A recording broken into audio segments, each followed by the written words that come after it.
Hi beautiful people, welcome to my channel. I am Issa Monologues. If you've been here with me before, you know that I've never done a how-to tutorial DIY type of video before. My channel is primarily based on my lock journey and whatever else I feel like talking about at the time. But this will be a first for me, and if this is your first time here, welcome. So more than likely, if you are here for the first time, it's because you're either new to YouTube and you're on a budget and want to get your studio together, or you just want to get an at-home studio together and you're on a budget, which is cool too. I'm new to YouTube, few months in, and I really haven't invested much into my actual channel. So I was like, I need to invest into it, but I don't really have the means to go full throttle like people who can basically. So what I did was I did a bunch of research on YouTube and on the internet, and I pretty much just compiled the cheapest and best DIYs for building a home studio all together, and it brought me up to like $55 altogether. Now the two things that I did have prior to this project was my camera, which is my iPhone 6 Plus that I'm using, and I already had a tripod stand for like a regular camera. So the first thing I bought was a selfie stick, which cost me like I think $15.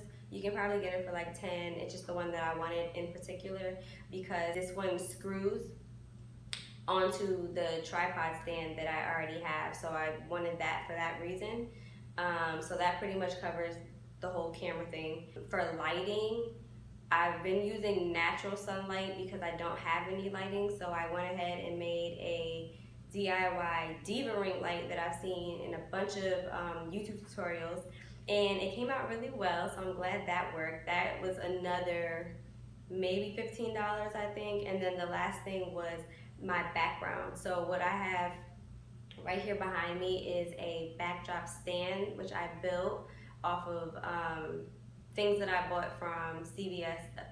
Why did I just say CVS? PVC or PCV. I keep getting it mixed up. Pipes that I bought from Lowe's. You can also get them at Home Depot. They're super cheap and they'll cut them up for you into the feet and dimensions that you want them by. So what I did was bought three 10-foot pipes and had them cut them up into the dimensions that I found on someone else's tutorial that worked out perfectly for me, and the caps that put them together. And what I really like about it is you can take it down whenever you want, so it's not just sitting around. And then this color here behind me, some people use paper, some people use cloth. It really just depends on what you have and what's working. This is a cloth sheet that I bought from Walmart. It's 2 yards of it, and it was like $2.97 a yard, so it came up to like a little less than $6. So overall, I spent like a little less than $55. So I think that's not bad at all, and I don't really know where else you can beat that with stuff that actually works and looks good. So if you're interested in figuring out how you can create a home studio like myself for the low, then this is where you need to be, and continue watching.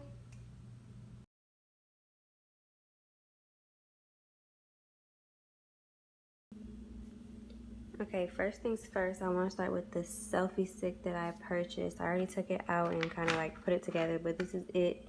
It also comes with a Bluetooth remote for using it like Bluetooth. And let's see, package includes Bluetooth Photoshop remote, universal smartphone holder, extendable handheld monopod. This is it.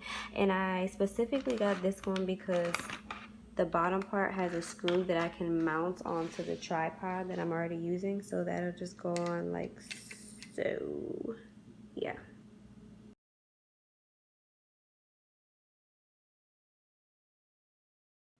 And here I just have everything laid out that I'm going to use for my Diva Ring Light. You're going to need some sort of aluminum foil, doesn't matter which brand.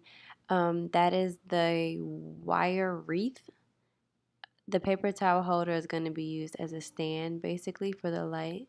And then the zip ties are just going to be used to secure and hold down the lights. And those are the lights.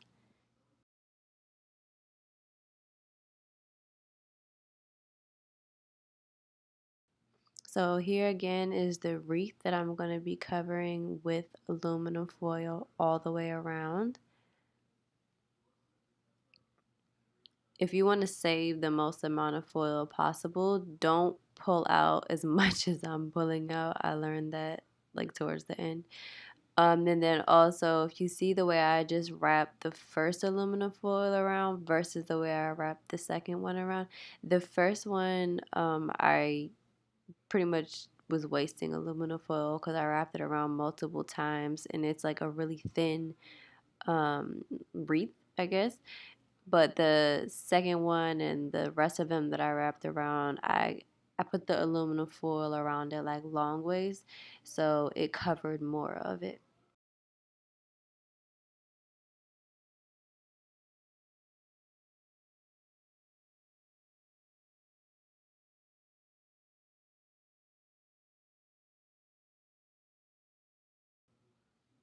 Voila. Okay, and then right here, so I pretty much skipped the part where I recorded actually fitting the rope around the wreath, but that part is kind of pretty self-explanatory. You just wrap it around.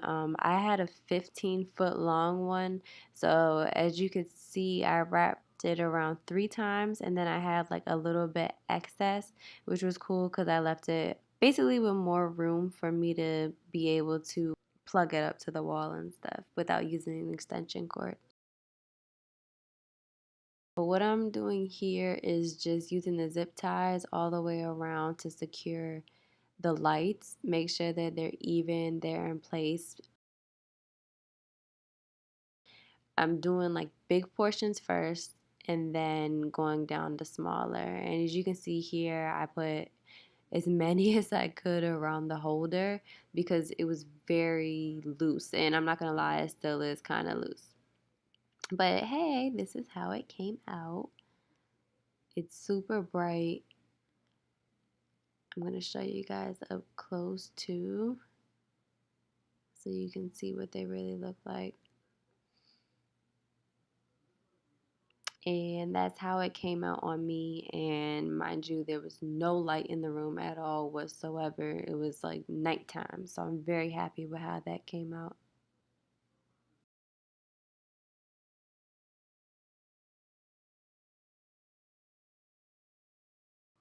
So for the backdrop stand, like I said earlier, I went to Lowe's. I had them cut up 3 10-foot tall PVC pipes. I got the ones that are 3/4 of an inch wide. That's why they cost what they did. The wider it is, the more it costs.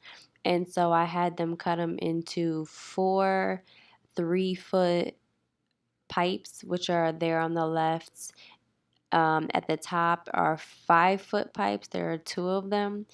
What I'm holding right now in my hand are the 1-foot pipes, which there are 4 of those.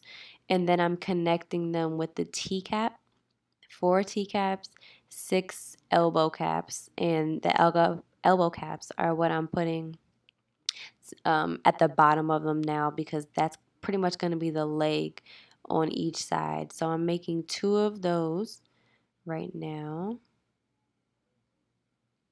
And you also want to make sure that when you're connecting them, you're putting them in pretty snug so that it doesn't like fall apart on you. And also when you're pressing down on them on the floor, it kind of just like evens them out. So I'm using the 5-foot pipe right there and I'm capping each side with the elbow pipes as well because that's going to be the top of the entire backdrop stand. And I'm pretty short, so I just wanted to eliminate that part for later.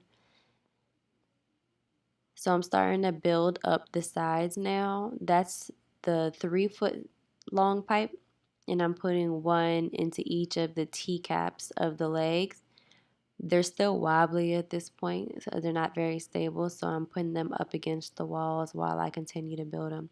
And I completely forgot here that the camera was pointing downwards, so you guys can't see what I'm doing. But I pretty much just took the last 2 of the T caps and angled them perpendicular to these pipes that are already together, the legs, so that I can then add the other 5 foot PVC pipe to go in between them. So at this point, it looks like a limbo thing. And then the last 2 3 foot PVC pipes are going on top of that. And then I went and got a stool because I'm short, so I could put that last piece on top, and this is what it looks like. And from here, once you just put like a linen cloth or whatever on there, you're pretty much done.